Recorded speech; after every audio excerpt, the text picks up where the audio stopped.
Hello friends, હું છું Lakshmi. રિઝી cinema આપનું સ્વાગત છે. લાસ્ટ ટાઈમની જેમ આ વખતે પણ આપણે એક નવી આવનારી Gujarati film The Great Gujarati Matrimony એક નવા જ વિષય સાથે બનેલી નવી ફિલ્મ છે. જોઈએ આપણી ગુજરાતી ઓડિયન્સ એને કેટલો આવકાર આપે છે. ચલો આપણે વાત કરીએ એ ફિલ્મની સ્ટારકાસ્ટ સાથે. મારી સાથે છે સિદ્ધિ ઇદનાની, જેણે ઘણી બધી સાઉથની ફિલ્મો કરી છે. એને તમે કેરાલા સ્ટોરીઝ ફિલ્મમાં પણ જોયા હશે. એમની સાથે વાત કરીએ અને જાણીએ તેમના ગુજરાતી, હિન્દી અને સાઉથની ફિલ્મોના એક્સપિરિયન્સ વિશે. હેલો સિદ્ધિ, કેમ છો? યસ. જો એકચ્યુઅલી છે ને મારું શરૂઆત જે હતી એ ગુજરાતી થિયેટરથી થઈ હતી. ઓકે. અને ગુજરાતી નાટકોથી જ મેં આ બ્યુટીફુલ ઇન્ડસ્ટ્રીમાં પગ મૂક્યા હતા. અરે વાહ. આજે રવિવાર છે કરીને એક નાટક કર્યું હતું, એમાં 60 શોઝ કર્યા હતા હમ. આખી ગુજરાતમાં અમે લોકો ટૂર ને બધું કરીને. જી. અને ત્યાં પછી છે ને ઘણા બધા ઓપોર્ચ્યુનિટીઝ લાઈફમાં આવ્યા હતા. જી. ઘણા બધા ઓડિશન્સ આપીને તેલુગુ ફિલ્મ મળી, જી, જી. પછી તમિલ ફિલ્મ્સ કરી છે. Last year the Kerala story આવી હતી. અને એના પછી હમણાં હજી એક હિન્દી ફિલ્મ છે શ્રેયસ તલપડે અને તુષાર કપૂર સાથે જે મેં કરી છે. ગુજરાતી હંમેશાથી મારું મન રહ્યું હતું કે એક સારી સ્ક્રિપ્ટ હોય ને તો હું ડેફિનેટલી આવીને કરીશ જ.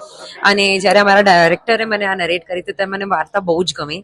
અને મેં ઓલમોસ્ટ 10 મિનિટમાં હા પાડી દીધી હતી ફિલ્મને. અને બહુ જ સરસ ફિલ્મ છે, બહુ જ ઠહેરાવવાળી ફિલ્મ છે.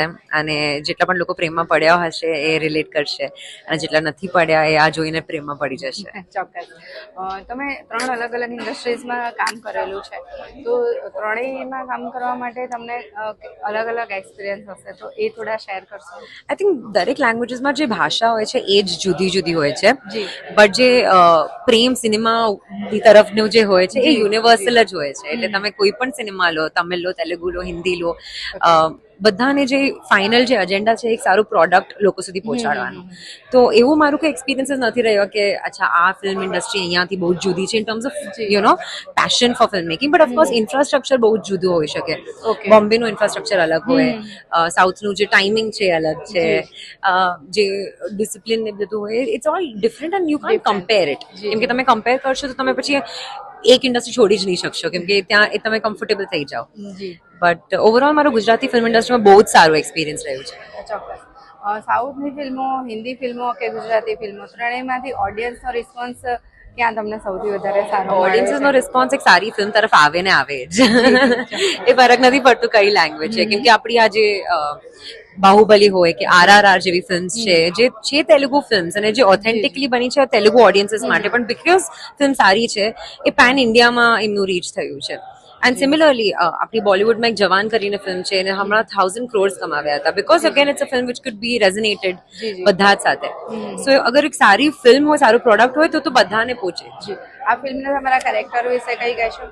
આ ફિલ્મમાં મારા કેરેક્ટરનું નામ છે ઇતિશ્રી, અને અમદાવાદની છોકરી છે, પોળમાં રહે છે, અને બહુ સિમ્પલ, બહુ સરસ મજાની લાઈફ છે એની. એને છે ને એક્ટ્રેસ બનવું છે, તો હમણાં એ શરૂઆત કરી રહી છે, તો થિયેટરથી શરૂઆત કર્યું છે એને.